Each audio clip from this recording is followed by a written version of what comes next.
Chapter 1. Gluttony. Somerset looked at the clock. It was almost 2 a.m. He had been in bed for more than an hour, but he was still awake. He had too much to think about. After 23 years as a homicide detective, it was never easy for him to go to sleep. A homicide detective sees humanity at its very worst. He sees murders of every imaginable sort. People killed with guns, knives, poison, husbands killing wives, and wives killing husbands. Children killing parents, friends killing friends, and people killing strangers, sometimes to rob them, sometimes for no reason at all. But now Somerset was leaving. He had only 7 more days left before he retired. Then he could leave the city, forget the crime he had seen, and live quietly in the country. He had seen enough of the violence and crime of the city. His pictures and his books were packed and ready to move to his new house in the country. Only 7 more days. He thought of how long he had lived in the city. He had been married twice. At one time, he had wanted to have children, but not in the city. He knew what living in the city did to children. But deep in his heart, he felt that it wasn't right not to have children. It isn't too late, he thought. 45 isn't too old to have children. He still might meet someone. It was possible. Anything was possible, once he got the hell out of here. Suddenly his stomach was tight. Was he making a mistake?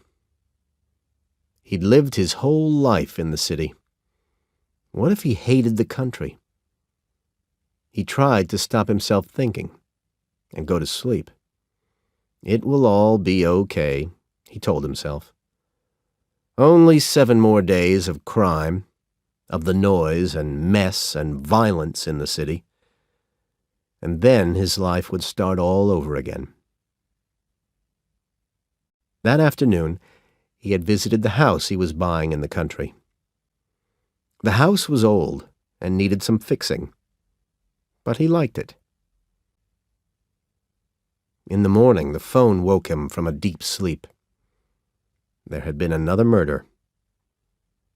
As he got out of bed, he wished he didn't care as much as he did.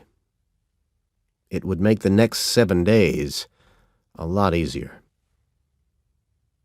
When Somerset arrived at the crime scene, the workers from the police department were taking photographs and looking for fingerprints. The body was on the floor in a body bag, waiting to be taken out. There was a lot of blood on the wall, and a gun on the floor next to the body.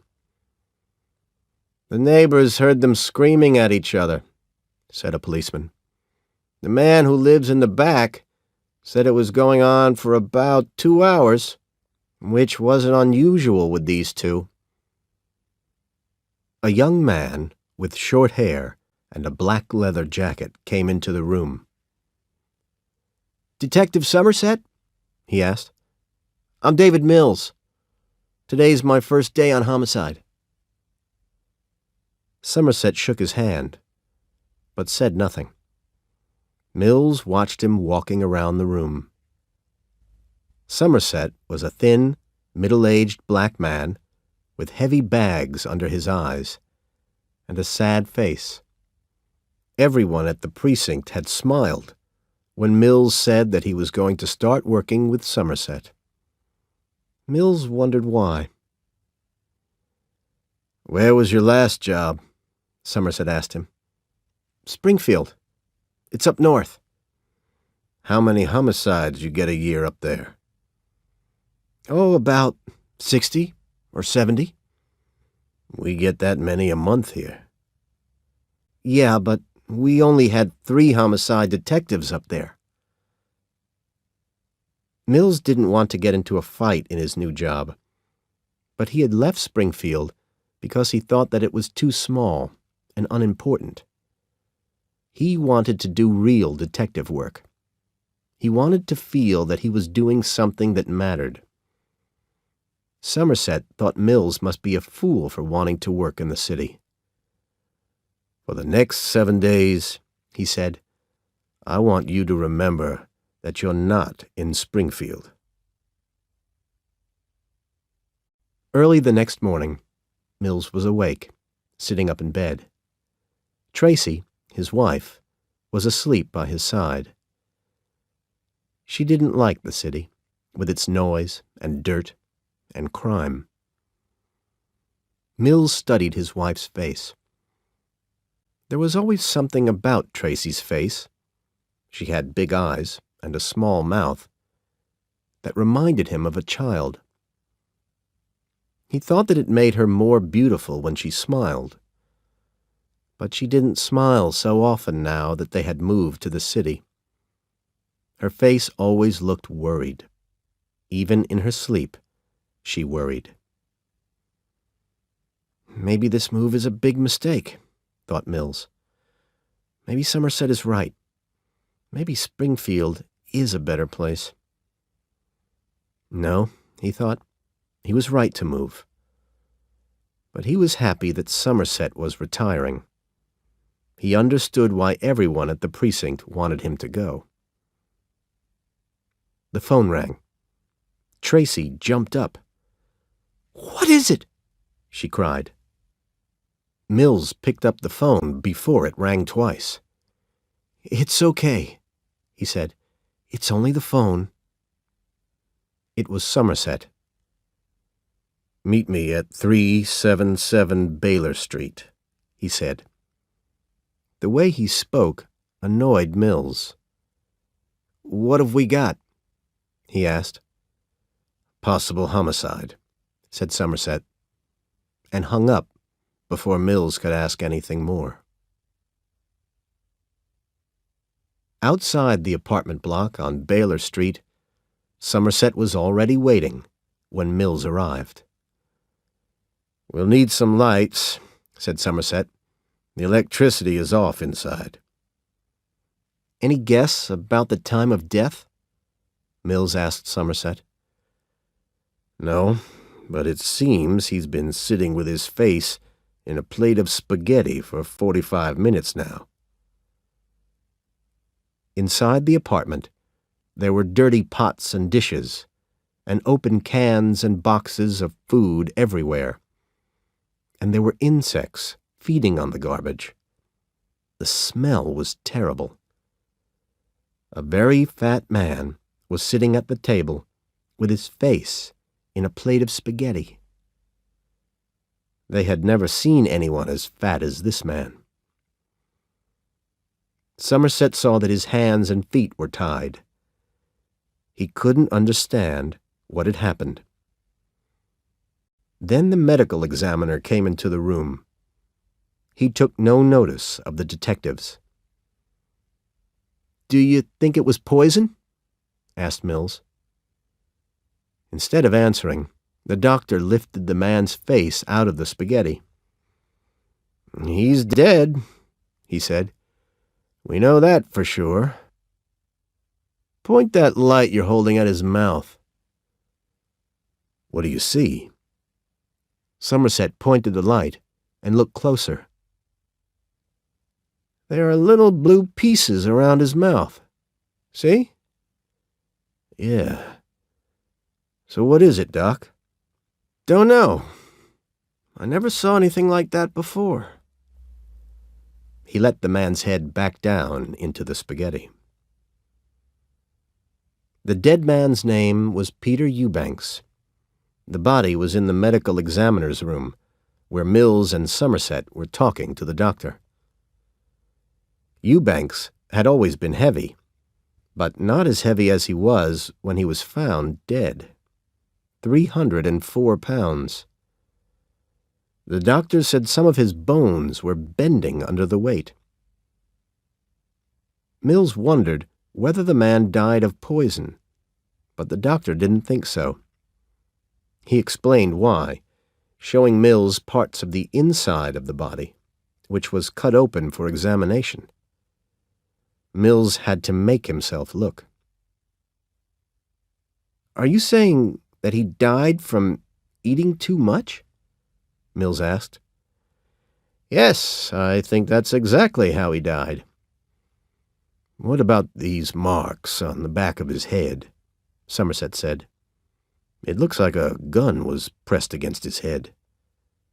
"Very possible, if the gun was pushed hard enough against the skin." Somerset was looking at a row of glass jars on a table. "Doctor," he said, "I want to ask you about one of these." He picked up a clear glass jar. "Were these blue things found around the victim's mouth?" "No." The doctor picked up another jar. "These are the ones from around the mouth. Those you're holding, I found in the stomach." "Any idea what this stuff is?" The doctor shook his head. "I have no idea." He covered the victim's body. Now he had more work to do. 4 bodies came in this morning," the doctor said, "so we've been very busy here." "Let me know as soon as you find out anything about this blue stuff, will you, Doc?" said Somerset as he went out. Back at the precinct house later that afternoon, the captain was sitting at his desk, reading the papers on the Fat Man case. The victim no longer had a name. He was just the Fat Man. Mills waited while the captain read the medical examiner's report. The captain was about 50, with big bags under his eyes and bad skin. Mills could see that Somerset had worked hard on this case. He wondered what Somerset was really like. What would Somerset do when he was in danger? Would he think more quickly than Mills did on the night that Rick Parsons was... Mills and Rick were old school friends. Rick was the best policeman they ever had in Springfield. But that night, when they were working on a murder case together, Mills thought that the murderer wouldn't shoot at the police. When Mills saw that the man had a gun, he hadn't fired quickly enough. He'd waited a little too long. The man fired at Rick, and now Rick would be in a wheelchair for the rest of his life.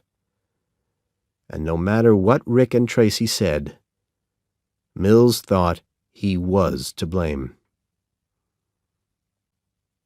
The captain was shaking his head over the papers. "This is very hard to believe," he said. "Do you believe it?" Somerset nodded. "The victim had to choose, eat or be shot.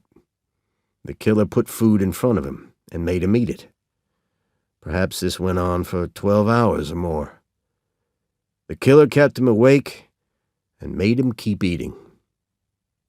The captain looked worried. Mills understood how he felt. He hadn't wanted to believe it either. "I think this is just the beginning," said Somerset. "We don't know that," the captain said sharply.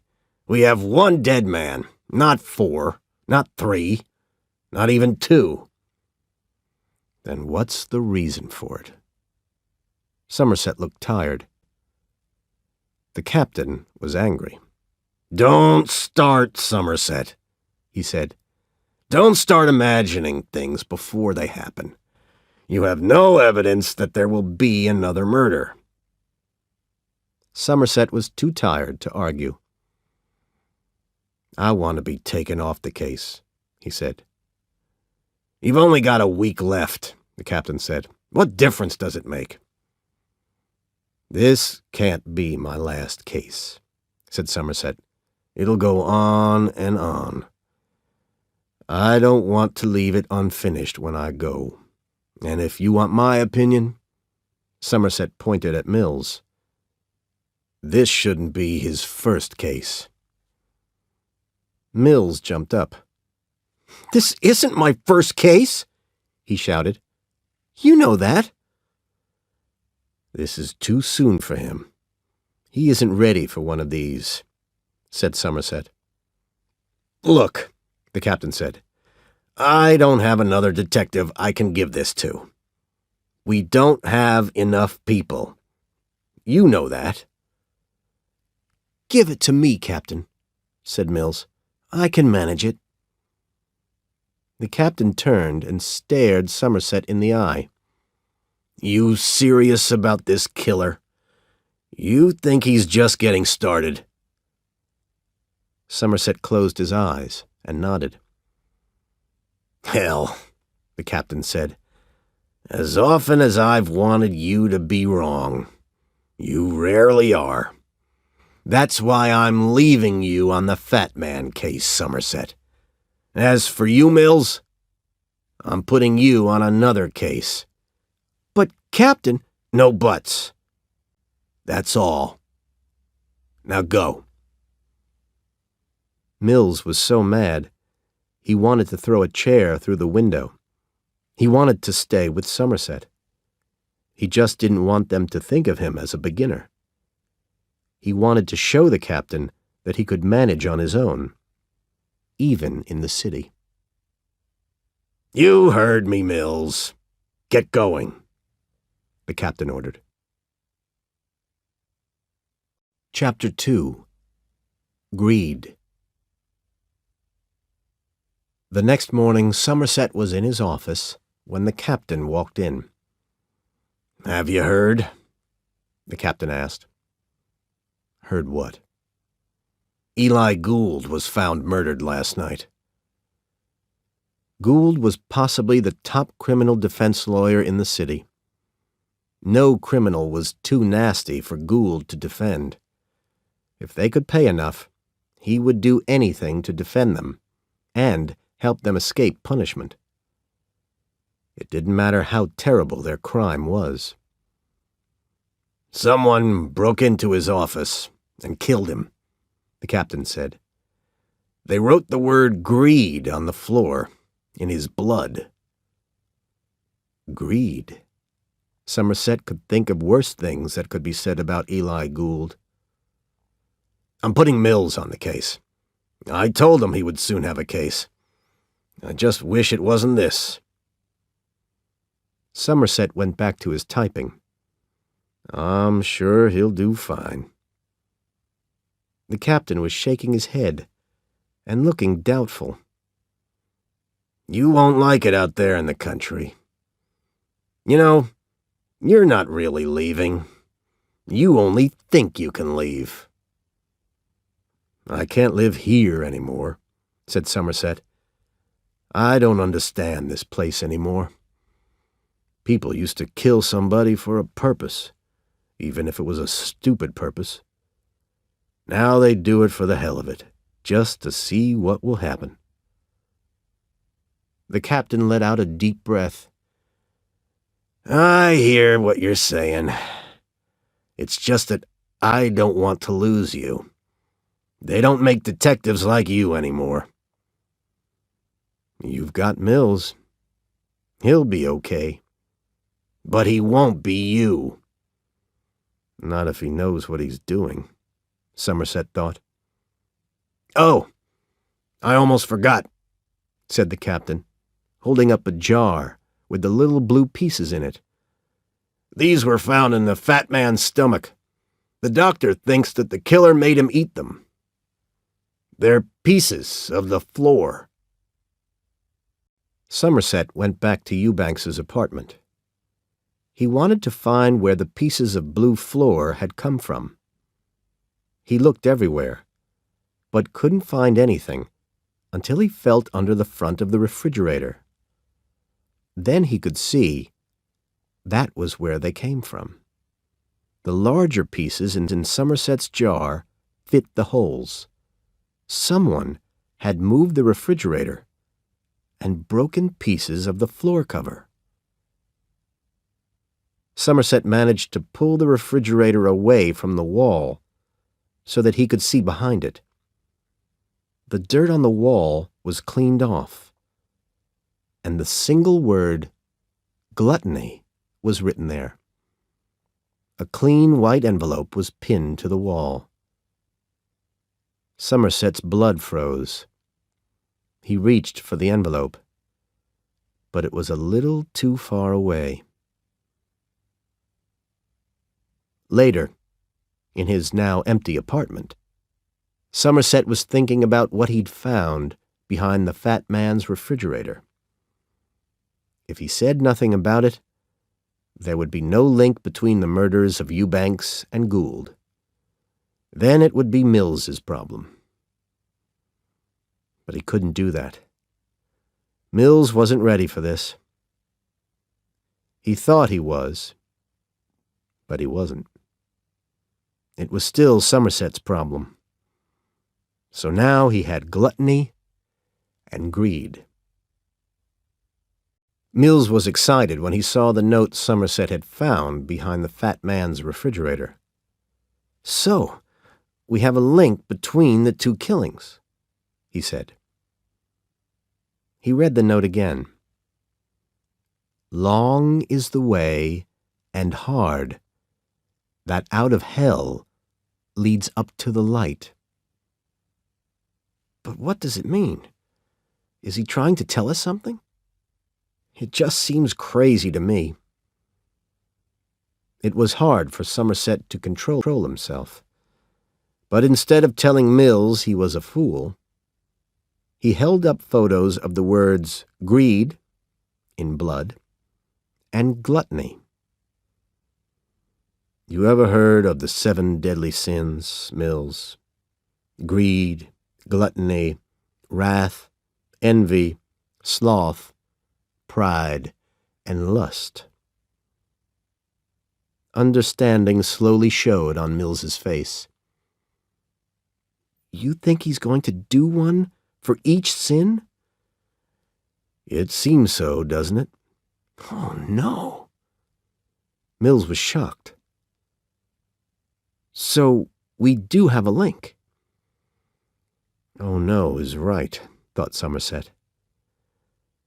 "You wanted the big time," he said. "Well, now you've got it. There are going to be 5 more murders if we don't find the killer." With Mills leading the investigation after his retirement, Somerset had a feeling the killer would do them all no trouble. It wasn't that Mills was no good. He just didn't know anything about this sort of stuff, about serial killers. This wasn't Springfield. As much as Somerset wanted to leave, he couldn't. Not now. He couldn't just leave it with Mills. He had to go on with the investigation. Mills looked at his notes as he walked around Gould's office. On the wall behind the desk, there was a big oil painting. It was a modern painting, just lines and shapes of color, red, green, and black. On the desk, there was a weighing machine with dried blood on it. The letters in blood on the floor had turned red-brown. Mills wanted to find some evidence, something that they had all missed. He wanted to show that Somerset wasn't the only one who knew how to do detective work. Mills believed that the crime scene was the place to solve the crime. There had to be some evidence, some clue, something that would help them find the killer. He picked up a photograph of a middle-aged woman. She had a false smile, too much makeup, and colored red hair. It was Mrs. Gould. On the glass, over the photo, the killer had drawn circles around her eyes in blood. Was this a clue? Mills wondered. Why had the killer drawn these circles? Was she the next victim? Had she seen something? Or did the killer want them to see something? He couldn't understand it. What was it he couldn't see? Was it something so big and obvious that they were looking at it but couldn't see it? The next morning, Somerset was sitting at his desk, working on the Fat Man case, when Mills came in. Mills was carrying a pile of papers on the Gould case. He put it down on the desk and began studying photographs of Gould's office. At first, Somerset wanted to help him, but then he thought that Mills should learn to work by himself. He would learn finally, and Somerset was leaving in 3 more days. In this case, though, people would probably die while Mills was learning. He needed some help, just to show him the right direction. Somerset put down his pen. "You know, this is a serial killer we're looking for here," he said. "You really think I'm a fool?" shouted Mills, angry at Somerset again. "No, I didn't say that." Somerset was sorry he had said it the wrong way. "It's just that we haven't talked about that. I think we should." "I don't." "Why not?" "Because as soon as we call him a serial killer, the FBI will take over the case. Then we'll be working for them." "But—" "No," said Mills. "I don't even want to talk about it." Just then, the phone rang. It was Tracy, Mills's wife. She wanted to talk to Somerset, but Somerset couldn't imagine why. "Detective Somerset," she said, "I wondered if you would like to come and have dinner with us tonight." "Well, that's very nice of you." Somerset's voice was uncertain. "I'm a very good cook," she said, "and I've heard a lot about you. I would like to meet you before you leave." Later that evening, Mills seemed uncomfortable as he and Somerset walked up the stairs to Mills's apartment. Somerset knew that Mills didn't like the idea of dinner together, but he wasn't sure why. In the dining room, the table was carefully prepared for 3. A young woman came out of the kitchen. "Hello, men," she said quietly. Somerset thought that she had a pretty smile. "Hello, Tracy," he said. "Nice to meet you." "Please, sit down," Tracy said. "Can I get you something to drink?" "No, thanks. I'm fine just now." Somerset took off his jacket. He nodded toward the kitchen. "Smells good," he said. Tracy was staring at Somerset's gun. He could see that it made her nervous. "I never wear a gun at the table," he said, taking it off. "It isn't polite." Tracy tried to laugh. "You know," she said, "no matter how often I see guns, they still make me nervous." "Me too," said Somerset, putting his gun into his jacket pocket. "I hear you two were friends at high school," Somerset said. "Yes," said Tracy. "I knew then that this was the man I was going to marry." "So you're really an old married couple, if you count up the years," said Somerset. "Yeah, I guess so," she laughed.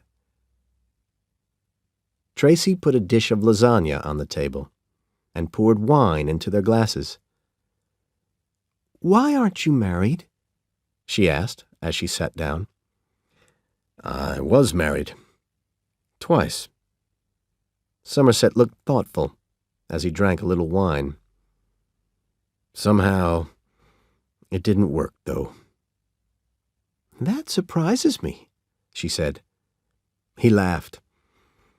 "People soon find that I'm not easy to be with," he said. "Just ask your husband." Mills smiled. "He's right about that." Later, with the table cleared and Tracy asleep, Mills and Somerset were studying the photos of Gould's office. "I think I'm missing something," Somerset said. "How do you think Gould was murdered?" "Well, the way I see it, the killer got into the office before the building was closed on Friday. Gould's body was found on Tuesday morning.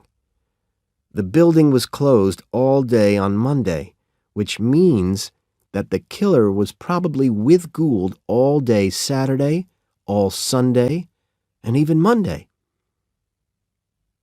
Mills picked up a photo of Gould's body in the high-backed leather chair. "Gould was undressed and tied up," he went on, "but one arm was left free. Now, the weighing machine on the desk, that didn't belong to Gould. The killer brought it in. He gave Gould a sharp knife and made him cut out a piece of his body and weigh it.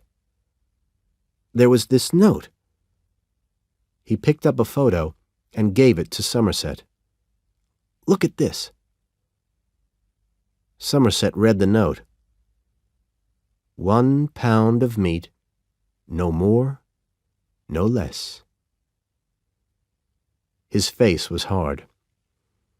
"Saturday, Sunday, Monday. He wanted Gould to take his time, to sit there and think about it. What do you do when there's a gun in your face?" "Right." Mills picked up another photo. It showed the picture of Mrs. Gould with the eyes ringed with blood. "This is a photo of Mrs. Gould," he said. "If the killer's telling us she saw something, I don't know what it could be. She was out of town when it happened." "What if it's not something she's seen, but something she could see, but she hasn't had the chance yet?" "Yeah, but what is it she's supposed to see?" Somerset shook his head. "Only one way to find out," he said. Mrs. Gould was in a safe house, guarded by the police. When Mills and Somerset walked in, Mills thought that it looked like a place where someone might go to kill himself. Mrs. Gould was sitting on the bed, crying. "I'm sorry to come here so late, Mrs. Gould," Mills said, "but—" "It's all right. I haven't slept since—" She began to cry again, holding her hand over her mouth, as if to stop herself. Mills took out the photographs. "Mrs. Gould," he said, "I need you to look at these again and tell me if there's anything that seems strange or in the wrong place, anything at all." But she wouldn't look. "I've looked at them 1,000,000 times," she said. "I don't want to see them again. Ever." Mills hated to see women cry, but he knew he had to do this. "Please, Mrs. Gould, anything at all. Take your time. Please." "There's nothing there," she said. She wouldn't look at the photos again. "There's something there that we're not seeing," said Mills. "You're the only one who can help us now. We need your help, if we're going to get the person who did this." "All right," she said. She took the photos and started to look at them, but too quickly, Mills thought. She stopped at one picture and looked again. "What do you see?" asked Mills. "The painting," she said. The photo showed the desk with the big modern oil painting on the wall behind it. "What about the painting?" Mills asked. She looked up at him as if he had done something wrong. "Why is it upside down?" she asked. Somerset took the photo from the woman's hand and looked at it. "Upside down?" he said. Mills and Somerset went straight to Gould's office. Somerset looked up at the painting. "You sure our people didn't move it?" "Even if they did, the photos were taken first." Somerset took the painting off the wall. Mills thought there would be another message behind it, written in blood. But there was nothing. "I don't want to think about the sleep I'm missing because of this," he said. "There's nothing here. He's playing with us." Somerset thought that Mills was probably right. "But there must be something here," he said. He was staring at the wall where the picture had been. "What is it?" Mills asked. "Quiet. I'm thinking." This made Mills angry. Did Somerset think that he was really a fool?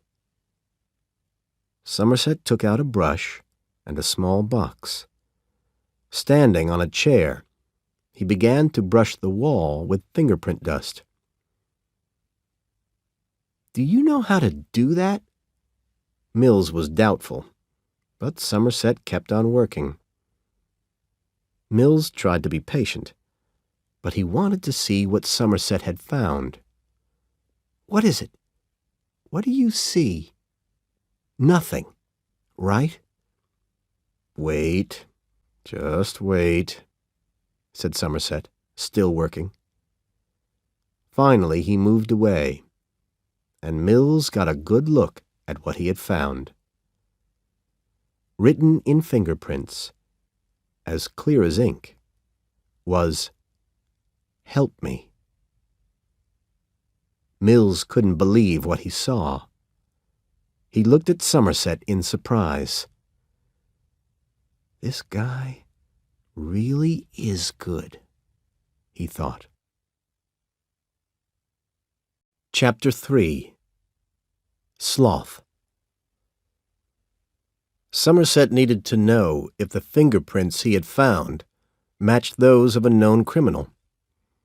He and Mills watched the computer operator as he began to search.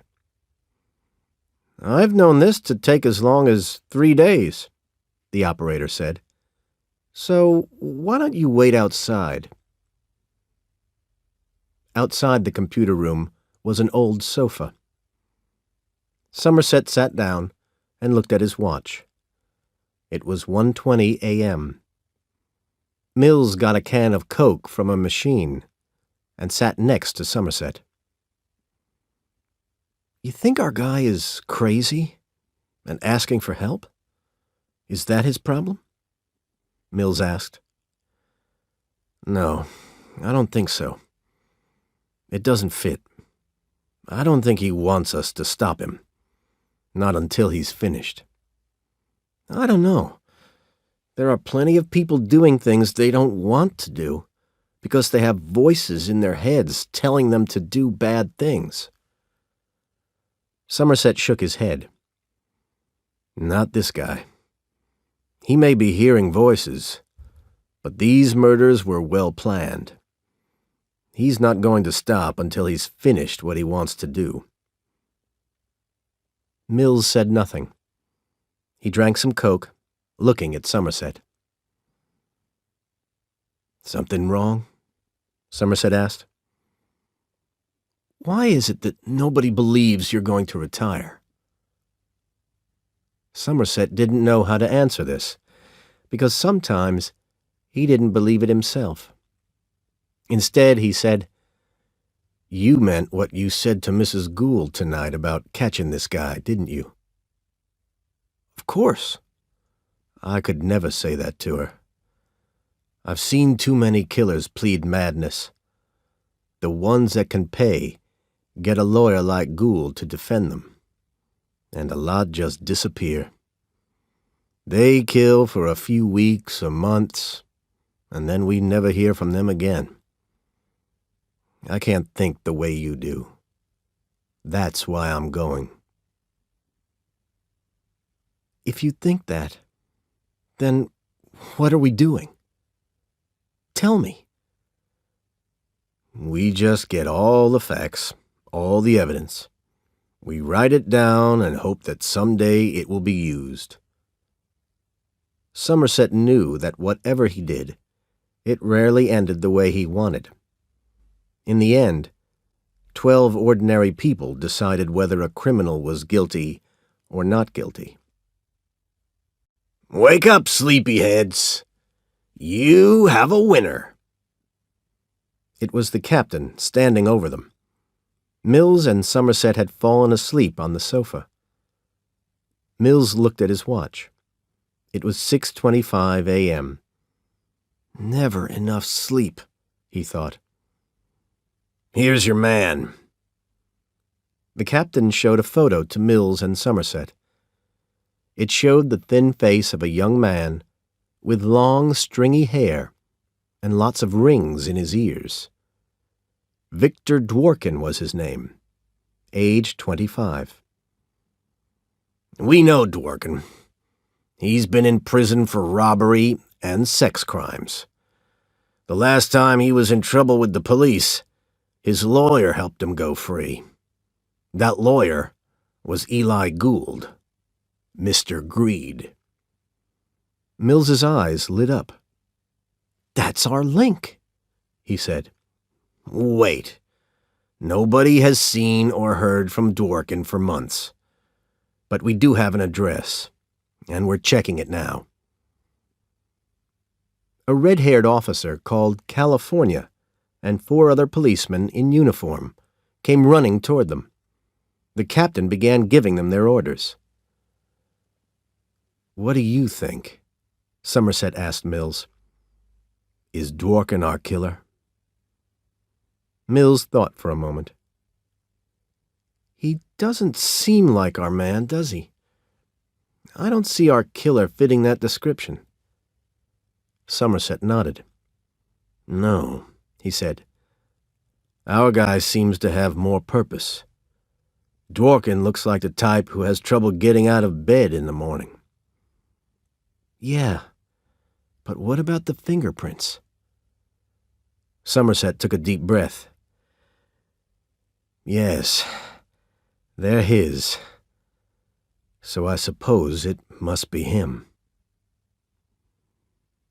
Mills and Somerset were in their car, following the black police van, taking California and the uniformed men to Dworkin's apartment. Somerset took out his gun and checked it. Mills nodded at the gun. "You ever get hit by one?" "A bullet? No. 23 years on the job, and I've only taken out my gun 3 times. Never fired it, though. Not once." He put his gun away. "How about you?" Mills shook his head. "Never got hit. Pulled my gun out once. And fired it." "Yeah?" "Yeah. It was my first time on something like this. The guy had killed his wife. I didn't think he was the kind who would shoot at the police. But when we broke through the door, he was holding a gun on a cop outside the window. He fired once. I fired 5 times. "How did it end?" asked Somerset. Mills thought for a moment. He changed the story a little because he felt so guilty. I killed him. The other cop was hit in the leg. He wondered if he should tell Somerset what really happened to Rick that night. So, how did it feel, killing a man? I thought that it would be bad, you know. But that night I slept well. But that was only because he hadn't known about Rick then. Later, when he knew that Rick would never walk again, he didn't sleep so well. He still didn't. Somerset was thoughtful for some time. Then he said, "Well, I've been lucky so far. I never killed anyone." Mills just nodded. Would today be like that night? He wondered. Would Somerset get shot because Mills was too slow? No way, he thought. He wasn't going to let that happen again. The van stopped in front of them. This was Dworkin's apartment block. The uniformed police ran into the building. Somerset and Mills followed them in. Mills's mouth was dry. It had been just like this when Rick was shot. He pulled out his gun as they climbed the stairs. On the 3rd floor, they stepped over a man who was so drunk he couldn't move. Then they got to Dworkin's apartment. California waved everyone back to make room for the 2 men breaking down the door. "Move!" California shouted as the door broke open. "Police!" he shouted as he pushed through the broken door, holding his gun. "Police officers!" When Mills finally got inside, he saw that the apartment was small, dirty, and very dusty. The uniformed cops were everywhere. "In here!" California shouted. Mills moved fast to get into the bedroom first. There was a body, under a dirty sheet, lying on a small bed. California moved slowly toward it, his gun in both hands. Mills had both hands on his gun, too. All he could think of was that Dworkin might have a gun under the sheet. He might shoot California, just as Rick had been shot. "Good morning!" California shouted. The body didn't move. "Get up!" California shouted again. "I said get up! Now!" Somerset looked in from the door. There was a terrible smell inside. Sloth was written on the wall above the bed. California lifted the sheet. Then everyone could see that Dworkin wasn't going to shoot. The body was tied to the bed. It was so thin that there seemed to be nothing but skin and bones. A bandage was tied over his eyes. Somerset took out a photo of Dworkin. "Is it him?" Mills asked. "Yeah, it's him."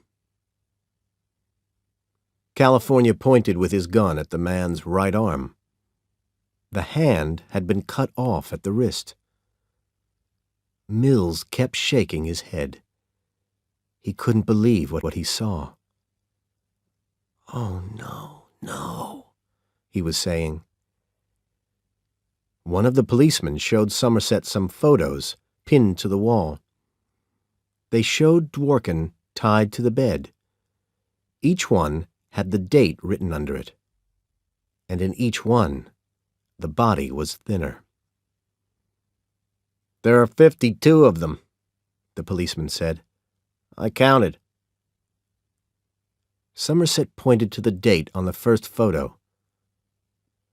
"Exactly 1 year ago today," he said. "What kind of man is this killer?"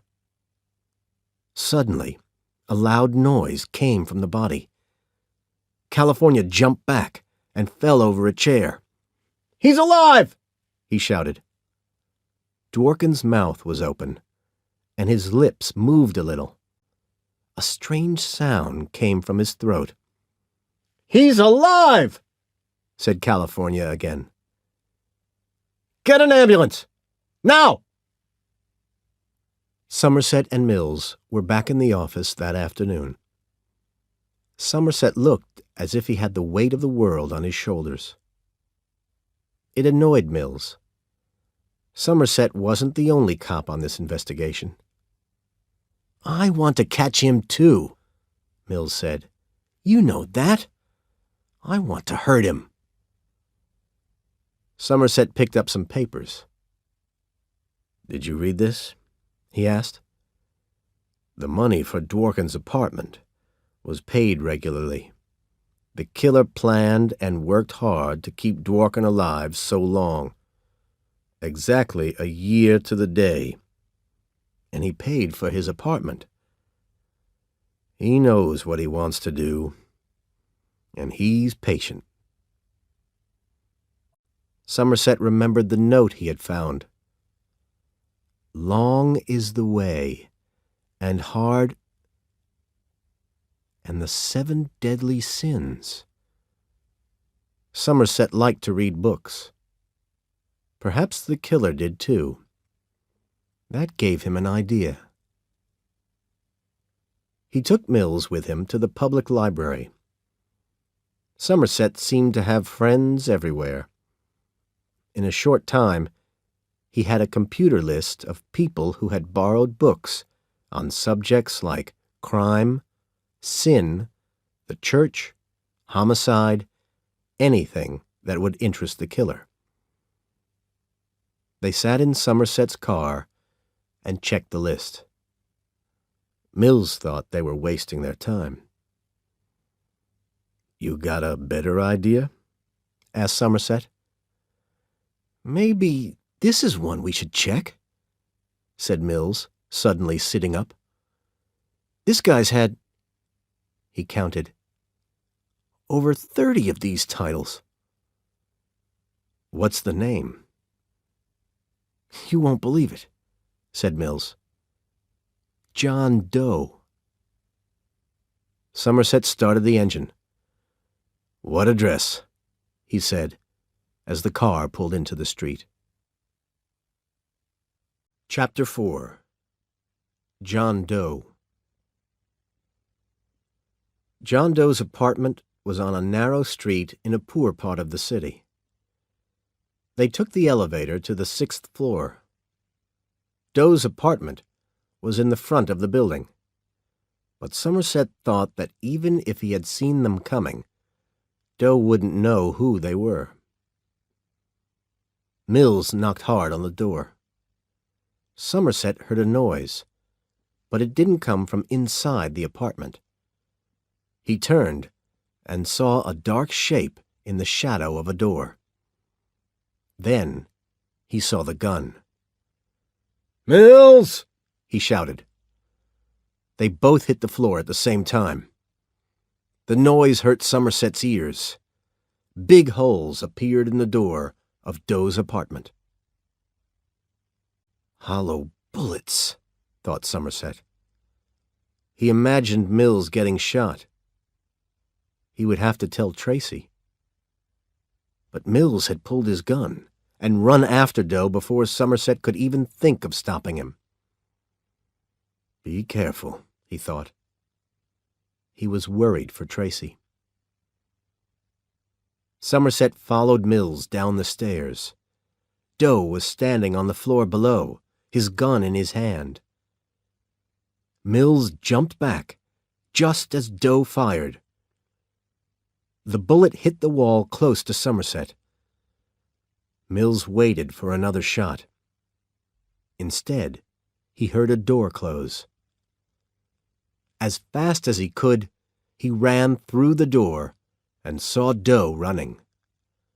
Doe pushed a woman away and ran into her apartment. "Police!" Mills shouted as he followed Doe into the apartment. He saw Doe climbing through a window onto the fire escape. Mills ran to the window. Doe fired again, breaking the glass. When Mills looked again, he couldn't see Doe, but he could hear him running.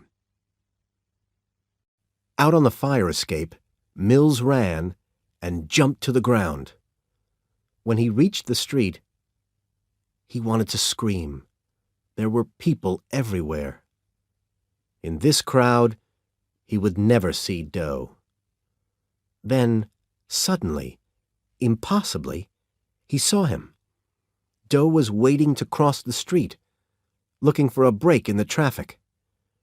Mills ran straight into the street. Cars and trucks rushed past him, the drivers shouting at him. Doe could see that Mills was following him. He ran through the traffic and disappeared into a narrow, dark street. Mills was close behind him, running fast. Suddenly, something hit Mills in the face. He dropped his gun. He heard it hit the ground. Then he fell. The pain made him weak. A board, he thought. A piece of wood. He didn't see it coming, but that was all he could imagine. Doe had hit him with a board. He was sure that his nose was broken. He was coughing blood, trying to open his eyes. He saw a pair of legs and a hand picking up his gun. He tried to reach it and get it back, but the pain was too bad. Then he could feel his own gun pressed against his face. His mouth was full of blood. He couldn't see. He was helpless. After a moment, the gun was gone. He was still alive. Then he felt something hit his chest. Then again, and again. Bullets. Doe was throwing the bullets at him, emptying his gun. He heard Doe running again and began feeling for the gun and the bullets like a blind man. Mills! It was Somerset running toward him. "You all right?" Somerset knelt down next to Mills. "I'll call an ambulance." "No, I'm fine." Mills got to his feet. What happened? Somerset wanted to know, but Mills was too angry to talk. He wiped the blood from his eyes and ran past Somerset as fast as the pain let him.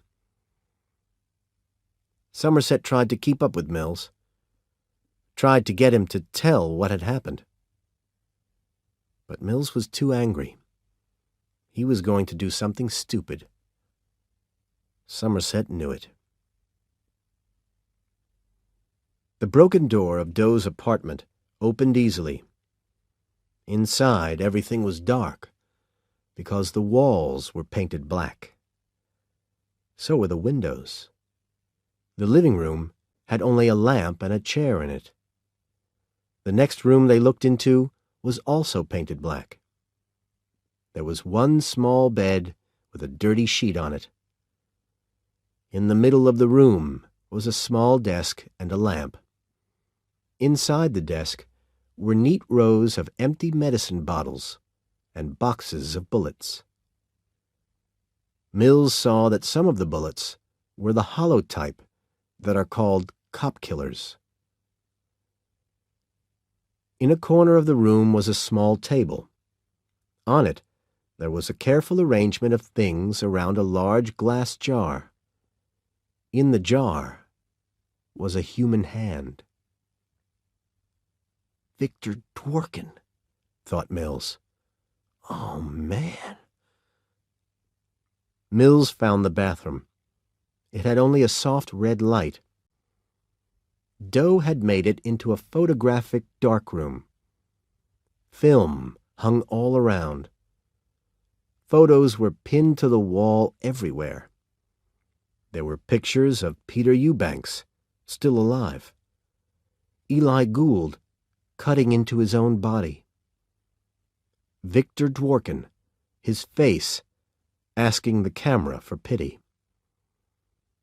There were also pictures of a blonde woman sitting on a bed. She wasn't hurt, but she looked very uncomfortable. Mills could see how much work and preparation Doe put into his killing. There were also photos of Somerset and Mills at Dworkin's apartment. Suddenly, a phone rang. Mills ran out of the bathroom. Somerset was running the other way. "Where is it?" he said. Mills found the phone in the bedroom. He picked it up. "Hello?" he said. Nothing. Someone was there, but he wasn't saying anything. Mills said, "Hello?" again. "I admire you," said a thin voice finally. "I don't know how you found me. I admire you detectives more every day." "Okay, John," said Mills. "Tell me—" No. You listen to me. I'll have to change my plans now. I just had to call to say how clever I think you are, and to apologize for hurting one of you." Mills was really angry, but he didn't answer. "I'd like to say more," Doe went on, "but I don't want to spoil the surprise." "What do you mean, John?" "Until next time," said Doe. "John, wait!" But Doe was gone. In another room, Somerset discovered John Doe's library. 3 of the walls were covered with books, the same kind of books that Doe had borrowed from the public library. Somerset wondered how Doe found time to read them all. One wall was covered with Doe's notebooks. There were thousands of them, each one with about 250 pages, all filled with Doe's own writing, and with photos and pictures cut from magazines. Mills thought that these notebooks were crazy, but Somerset disagreed. He thought that they were horrible, but interesting. Doe's writings frightened Somerset, but he spent hours reading the notebooks, trying to understand Doe's thinking. Doe didn't like all the horrible things that people had to live with these days. Somerset agreed with Doe about a lot of this. That was why he wanted to retire and live in the country. But Doe wanted to change things. The problem was that Doe was also horrible. Murdering people couldn't make anything better. Mills came into the room where Somerset was reading. "Does he say anything about the murders?" he asked. "No, I haven't found anything yet," said Somerset.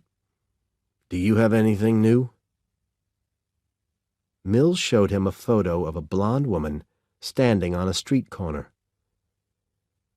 "There are pictures of her in the bathroom, with other pictures of Doe's victims." Having your picture taken by Doe wasn't a good sign. "Any idea who she is?" asked Somerset. Mills shook his head. "Whoever she is, she caught Doe's eye." "Better check it with the office," said Somerset. "Maybe they know who she is. Perhaps we'll get lucky and find her while she's still breathing." Somerset looked at his watch. It was past 11. "Better go home now and get some sleep," he said. Chapter 5. Lust. An hour later, Somerset was lying in bed when the phone rang. It was Tracy. He looked at the clock. It was after midnight. "Tracy, is everything all right?" he asked. Yes, everything's fine. I'm sorry to call you so late. I need to talk to someone. Can you meet me somewhere? Maybe tomorrow morning?" "I don't understand, Tracy," said Somerset. "You sound worried." I feel really stupid, but you're the only person I know here." "I'll help you if I can, Tracy," he said. He couldn't imagine what he could do for her. "If you can meet me tomorrow, call me. Please. I have to go now. Good night." She hung up. The next morning, Somerset met Tracy in the Parthenon coffee shop near the precinct house. "So, what's on your mind, Tracy?" he asked. "You know this city," she began. "You've been here a long time. I haven't." Somerset nodded. "It can be a hard place," he said. "I haven't been sleeping well since we came here. I don't feel safe, even at home." He didn't know what to tell her. Maybe she should talk more with her husband. "Talk to him about it," he said. "He'll understand." "I don't know why I asked you to come," she said. Her hands were shaking. "You know that I'm a teacher," she went on. "I've been trying to get work in some of the schools here, but the schools are horrible." She was starting to cry. "What's really worrying you, Tracy?" he said. I'm going to have a baby." "Tracy," said Somerset, "I'm not the one to talk to about this." Mills and Somerset pushed past the crowd of people. Inside, the walls were painted red, and the red lights made it more red. The red light and the beat of the heavy metal rock music reminded Mills of a scene from hell. "Detectives?" A confused cop led them to a room with a strong light that went on and off quickly. "They're in there," said the cop, stopping at the door. "But I don't want to go in there again. I'll wait right here." Mills stepped carefully into the room. He was confused by the light. The music was just as loud in there. 2 medical workers were trying to calm a man with no clothes on. He was about 55 years old, with dark gray hair. His hands were tied behind his back. On a large bed in the middle of the room was a body covered with a sheet. There was a lot of blood on the sheet. Some of the victim's blonde hair hung over the edge of the bed. It made Mills think of Tracy, and that made him angry. Why did anything in this hell make him think of his wife? "He made me do it!" the gray-haired man shouted, fighting with the medical workers. "He had a gun!" The word lust was written on the wall over the bed. Mills was so angry when he saw it that his hands were shaking. Somerset was looking at the body. "You won't want to see that more than once," warned the medical worker. "He had a gun!" shouted the suspect again. "He made me do it!" Mills was looking over Somerset's shoulder. What they saw made them feel sick. There were no marks on the top part of the body, but lower down. "He asked me if I was married," said the suspect. He was quieter now. "He had a gun in his hand." "Where was the girl?" Somerset asked. "The girl? What do you mean?" "Was she on the street?" "She was on the bed. Sitting on the bed." "Who tied her down?" Somerset asked. "You or him?" "He had a gun. A gun." The man was starting to cry. "He had the gun in my mouth." Mills remembered the taste of the gun in his own mouth after Doe had hit him in the face. His stomach was turning over. He took out his notebook and turned to the page where he had written the 7 deadly sins. "Another one down," he thought, his hand shaking. 3 more to come. Envy, wrath, and pride. He looked at the blood on the sheet. What next? He thought. Holy God, what next? Chapter 6. Pride. The phone woke Mills. He sat up suddenly. Tracy's nails were digging into his arm. "David, what is it?" Mills picked up the phone quickly. "Hello?" "I've done it again." Mills's blood turned to ice. He knew that voice. It was John Doe. How did he get Mills's number? "Doe, are you there? Talk to me!" But it wasn't Doe. It was Somerset. Mills was angry. "What's wrong with you, Somerset?" he shouted. He looked at the clock by the bed. It was 4:38 in the morning. "I just got a call from the officer guarding Doe's apartment," said Somerset. "Doe called there and left the message you just heard." "Is that all he said?" "Yes. We also found another body." Pride. Tracy looked worried. "David," she said, "what's happening?" Mills's head was hurting. "I wish I knew," he said. When Mills arrived at the new crime scene, the police department workers were already busy. Somerset and the medical examiner were in the bedroom. The first thing Mills saw were the words on the wall over the bed. Pride. Then underneath, "I did not kill her. She was able to choose."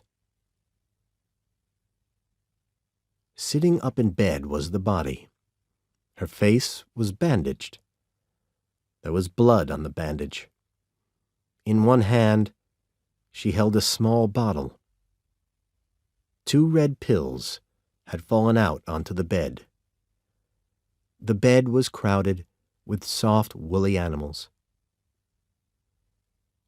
The doctor started to cut through the bandages around her head. Mills was afraid of what he was going to see. Somerset had found a photo of the victim. He showed it to Mills. Her name was Linda Abernathy. She was beautiful.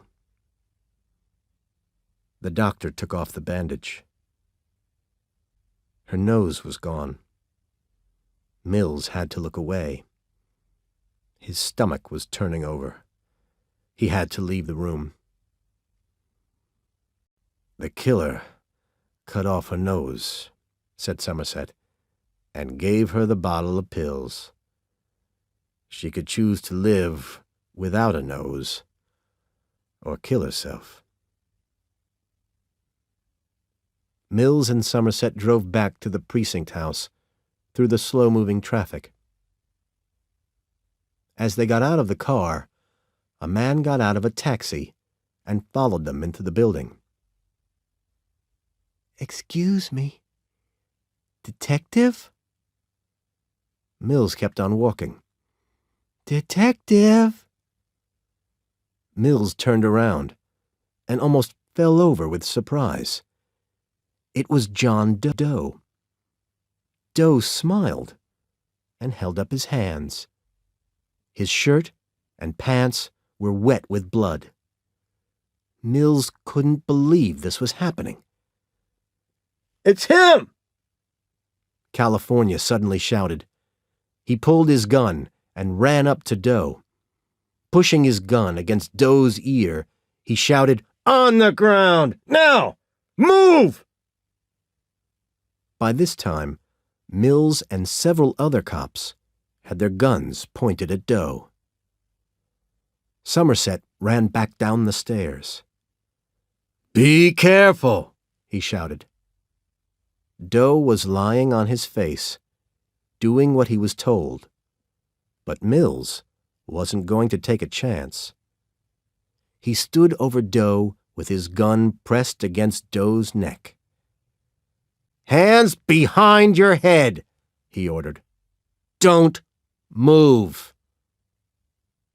Doe turned his head and smiled at Somerset. "Hello," he said. California shouted, "Shut up!" and pushed Doe's head to the floor. "What is it?" whispered Mills to Somerset. "I don't understand this." Somerset could only shake his head. Doe looked at Mills again. "I want to speak to my lawyer," he said. Chapter 7. Envy and Wrath. Somerset watched through the glass as Doe talked to his lawyer. Doe was calm and smiling. He looked like any ordinary man. He didn't look like a killer. Doe's lawyer was asking questions and taking notes. Somerset couldn't hear what they were saying, because the rules of American law won't let anybody hear what a criminal says to his lawyer. Mills and the captain watched over Somerset's shoulder. "When can we question him, Captain?" asked Mills. "You can't, because he's saying he did it. It goes straight to the public lawyer's office." Mills shook his head. "He wouldn't just say he did it. It doesn't make sense. He doesn't feel sorry. Look at him." "He's not finished yet," said Somerset. The captain laughed. "What can he do in prison?" "I don't know. But I do know he's not finished yet. He can't be. He's still got envy and wrath to go before he's finished." "Maybe he's already finished. We just haven't found the bodies yet." "I don't think so," said Somerset. "He likes sending messages. Why would he keep quiet about the last two?" That afternoon, Mills and Somerset were called to the captain's office. Doe's lawyer, Mark Swar, was there. The captain nodded to Swar. "Tell him," he said. Swar turned to the two detectives. "My client has told me that there are two more bodies, two more victims, hidden. He says he will only tell where they are to Detectives Mills and Somerset, and only at 6 o'clock today." "Why us?" Mills asked. "He says he admires you." "This is all part of his game," said Somerset. "My client also says that if you don't take his offer, he will plead madness and the bodies will never be found. If you do take his offer, he'll plead guilty to all the murders right now." "If your client pleads madness," said Somerset, "what you're saying would show that he isn't mad." "Perhaps," said Swar.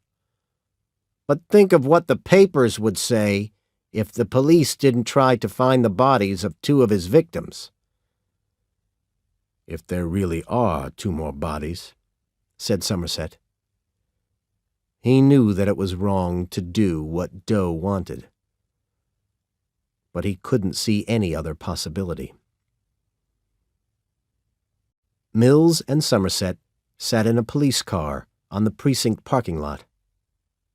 John Doe was in the car with them.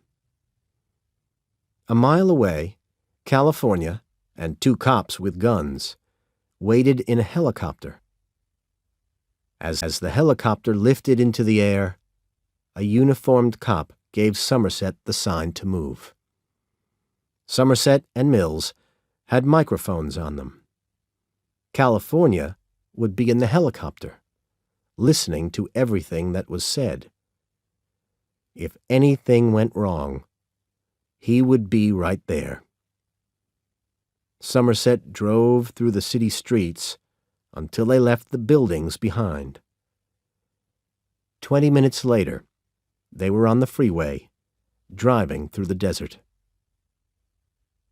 "Stop here," Doe said. "This will be fine." Somerset slowed down. There was nothing but desert. Further along the road was a long, low building. That was all they could see.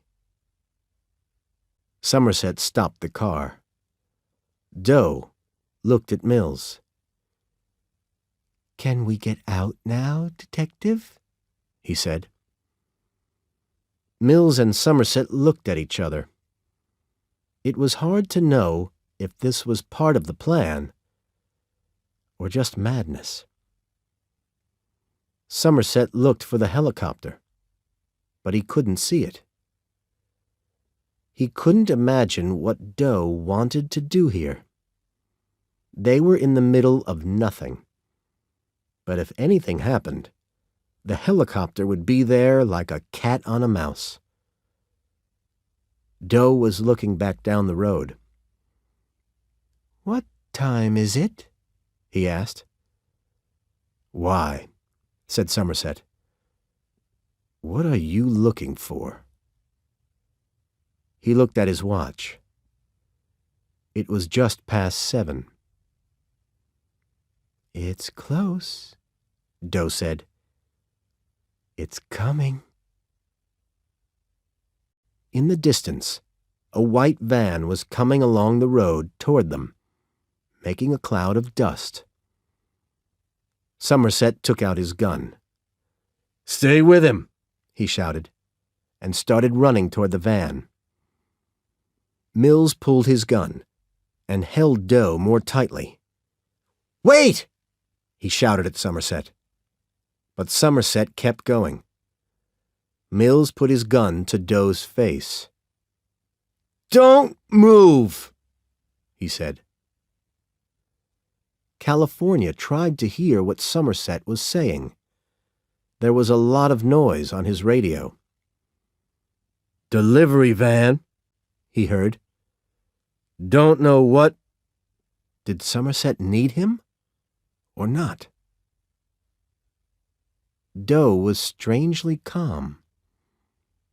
"It's good we have some time to talk," he said, and began walking toward Somerset. "Down!" ordered Mills, pushing Doe to his knees. He kept his gun pointed at Doe while he watched Somerset. Doe turned his head back. He was still smiling calmly. "I envy you, detective," he said. Somerset fired a warning shot into the air. The van stopped quickly. "Get out!" he shouted at the driver. "Get out with your hands over your head! Now!"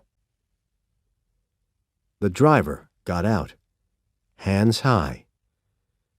"Don't shoot me!" he cried. "What do you want? Just tell me. I'll give you whatever you want." "Who are you?" Somerset kept his gun pointing at the man. "What are you doing out here?" "I'm working. I'm delivering something." "Who to?" Somerset kept his gun to the man's head as he opened the back of the van. "It's that one." The man pointed to a box. "This strange guy gave me $500 to bring it out here, at 7 o'clock exactly. I'm a little late, but—" "Get it out on the ground," Somerset ordered. "Slowly." The delivery man put the box on the ground and stepped back, his hands on his head. Somerset saw that Detective David Mills was written on the box. California could hear Somerset through the noise. "There's a box here. It's from Doe. Don't know what. Going to open it." "Call the bomb department," California told the pilot. "Get them out here, quick!" "Should I go down?" asked the pilot. "No. Wait. He hasn't asked us yet." Mills tried to see what Somerset was doing. The delivery man started to run. Somerset was chasing him away, ordering him to run. Doe was still talking. "I wish I was an ordinary man," he said. "I wish I had a simple life." Somerset was on his knees, doing something in the road. "What's going on?" said Mills to himself. Somerset took out his knife and began to open the box. Inside was something heavy, with plastic sheets around it. There was blood on the plastic. He looked inside. "Oh, Christ." He fell back onto the ground, suddenly weak, not wanting to look, but he had to look. "Oh, Christ, no." He felt sick. Mills could see that something was wrong. He pulled Doe by the shoulder. "Get up! Stand up! Let's go!" Doe tried to walk, but he couldn't move fast enough for Mills. "You've made a good life for yourself, detective." "Shut up and walk!" ordered Mills angrily. Somerset took deep breaths to keep himself from falling. His legs were weak. He held on to the van, his stomach turning over. When he looked up, his eyes were full of tears, and he couldn't see clearly. But Mills and Doe were coming toward him. Oh, God. No. No. Somerset? Mills shouted. What the hell is going on? Throw down your gun! Somerset shouted. What are you talking about? Mills shouted back. Doe was still talking. I'm trying to tell you how much I admire you. And your pretty wife, Tracy. Mills turned around fast. What did you say? Doe was smiling. Somerset ran up to Mills. Throw down your gun. That's an order. You're retired, said Mills. I don't have to listen to you. He moved closer to Doe. His gun pointed at the killer's chest. I visited your home this morning, Detective, said Doe. You weren't there. I tried to play husband, tried to be a simple man, but it didn't work. I took something with me, though. Mills's face showed his pain and confusion. He turned to Somerset for some answers. Somerset held out his hand, his eyes filled with tears. Give me the gun, he said. I took something to remember her by, said Doe. Her pretty head. I took it because I envy your ordinary life, Detective. It seems that envy is my sin.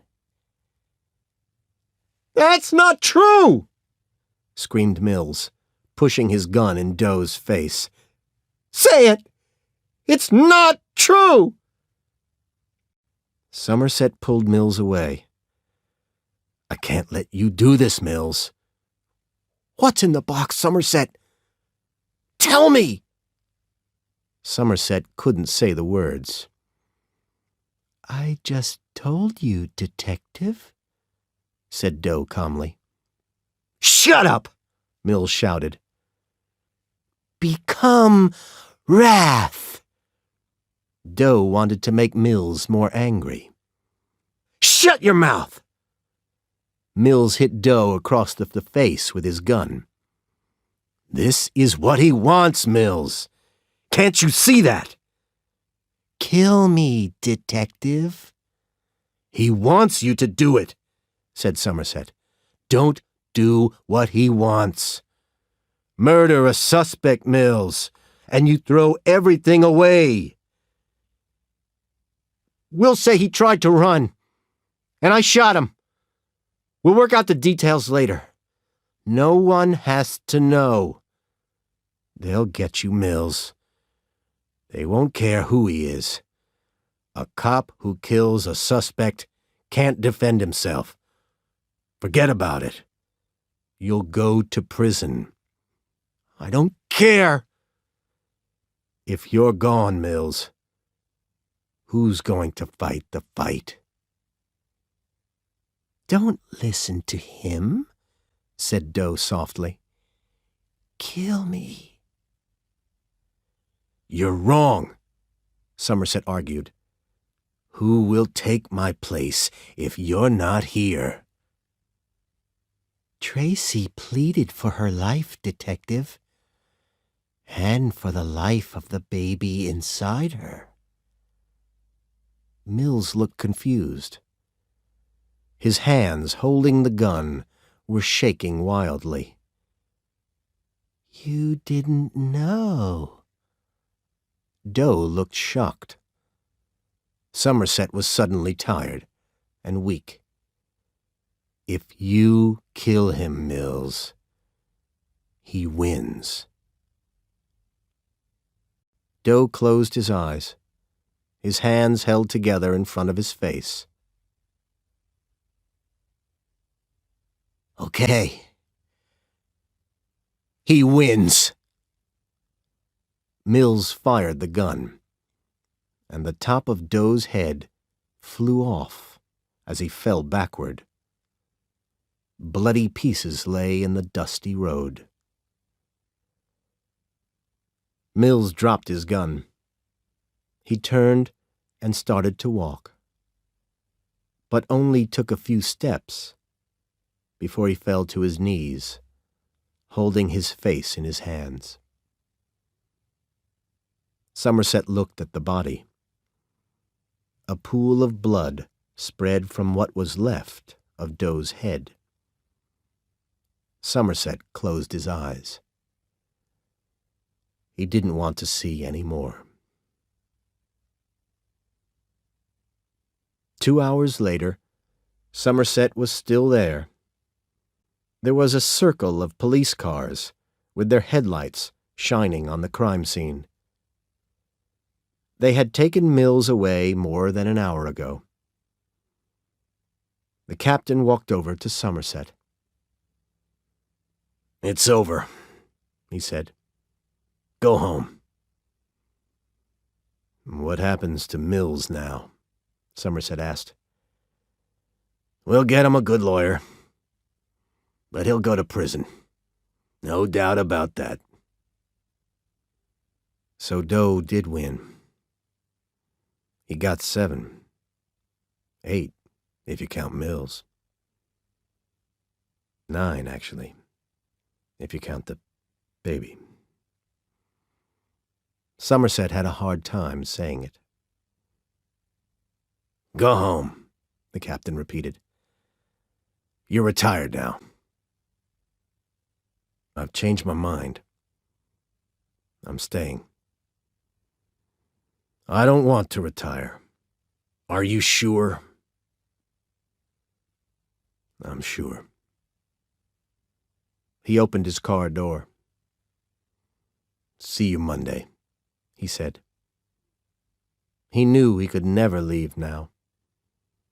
With Mills gone, someone had to stay to fight the fight.